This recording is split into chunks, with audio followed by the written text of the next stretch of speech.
आपल्याच बीड जिल्ह्यातलं गाव आहे, गावाचं नाव घेत नाही. ग्रामपंचायतीच्या निवडणुका लागल्या, काही सख्खे दोन भाऊ ह्याने किती येडे केले होते माणसं बघा साहेब.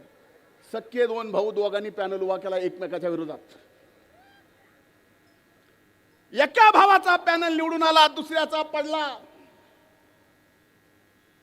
सत्ता पक्षात असलेला पंचायत समितीचा काही निधी पंचायत समितीच्या सदस्याकडून त्यानं एका भावाने निवडून आलेल्या ग्रामपंचायतीच्या विकासासाठी नेला.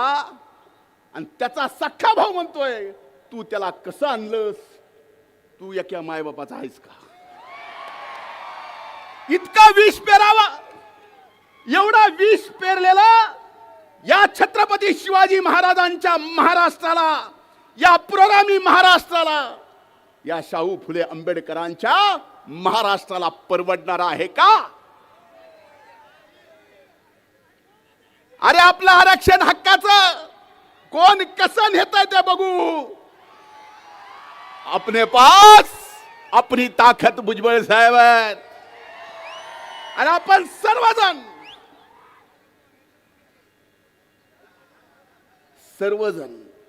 ताकदीनं, नाही तर एवढे आलात. ही अभूतपूर्व ऐतिहासिक सभा आहे आणि ती सभा सुद्धा छत्रपती संभाजी क्रीडा संकुलामध्ये होत्या. हे हक्काच्या, न्यायाच्या, ओबीसीच्या आरक्षणाच्या संरक्षणाची लढाईची सुरुवात ही छत्रपती संभाजीनगरच्या संभाजी क्रीडा संकुलाच्या इथून होत्या. म्हणून मला आपल्याला काही गोष्टी या ठिकाणी स्पष्टपणे सांगायच्यात, माध्यमांना दाखवायच्यात. मी एका सभेत बोललो की एमपीएससीचा निकाल मागचा काय लागला, त्यात ओबीसी